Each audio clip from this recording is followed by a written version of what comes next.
করিতে পারি না আমার পিতা মাতা খেদমত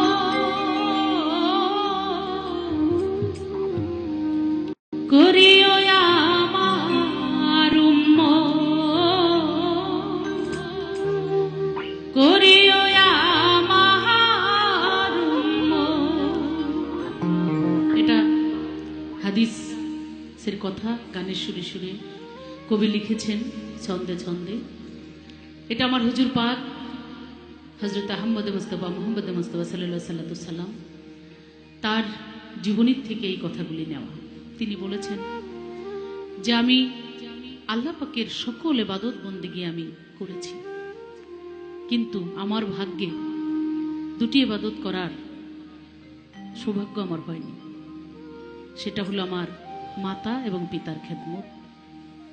কারণ আমি যখন আমার মায়ের গর্ভে তখনই আমার বাবা ইন্তেকাল করেছেন।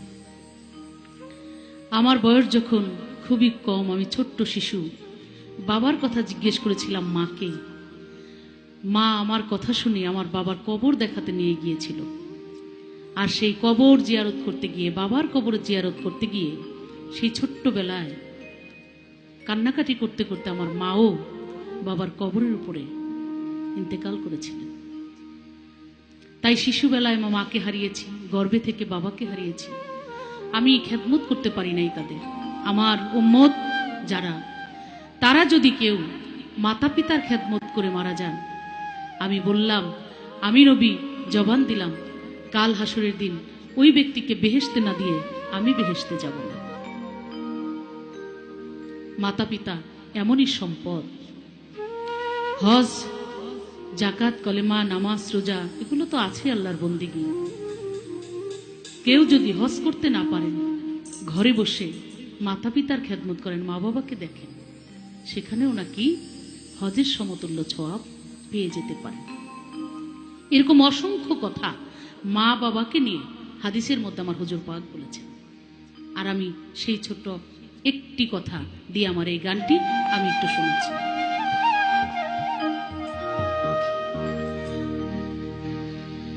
ওই আমি করি নাই, করিতে পারি নাই, ওই আমি করি নাই, করিতে পারি নাই পিতা মাতার খেদমত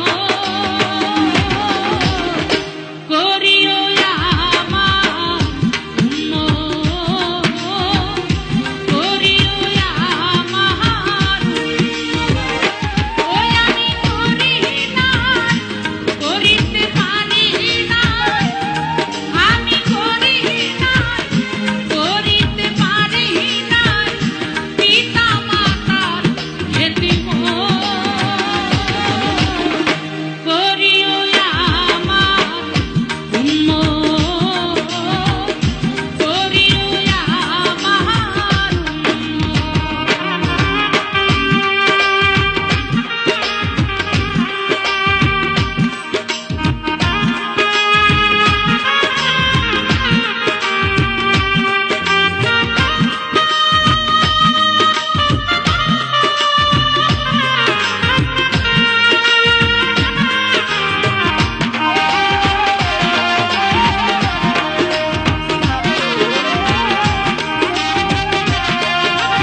না জানিও মাকে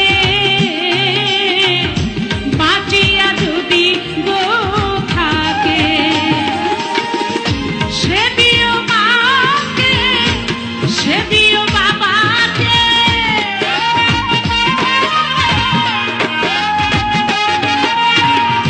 সেবিও মাকে সেবিও বাবাকে কাবার চেয়েও বড় সম্পদ করিও আমার উম্মত করিও আমার উম্মত।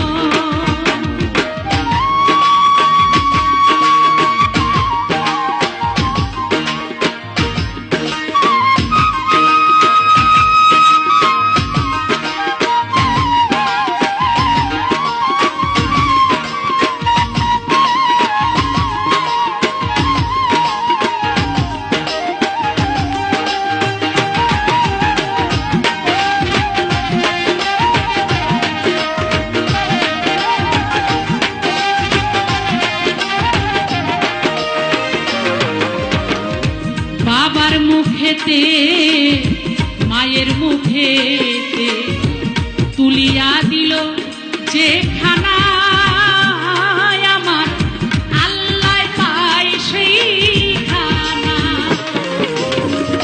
বাবার মুখেতে মায়ের মুখেতে তুলিয়া দিল যে খানা আমার আল্লাহ পাই সেই খানা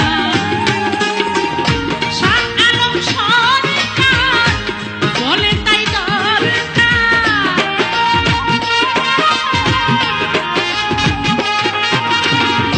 শাহ আলম সরকার বলে তাই দরকার মাতা পিতার নেক বরকত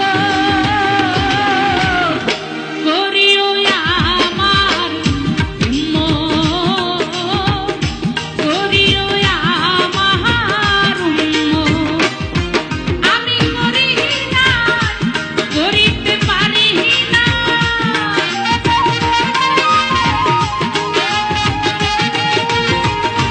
ওই আমি করি নাই করিতে পারি নাই পিতা মাতা খেদমত করিও আমার উম্মত করিও আমার উম্মত করিও আমার উম্মত করিও আমার উম্মত।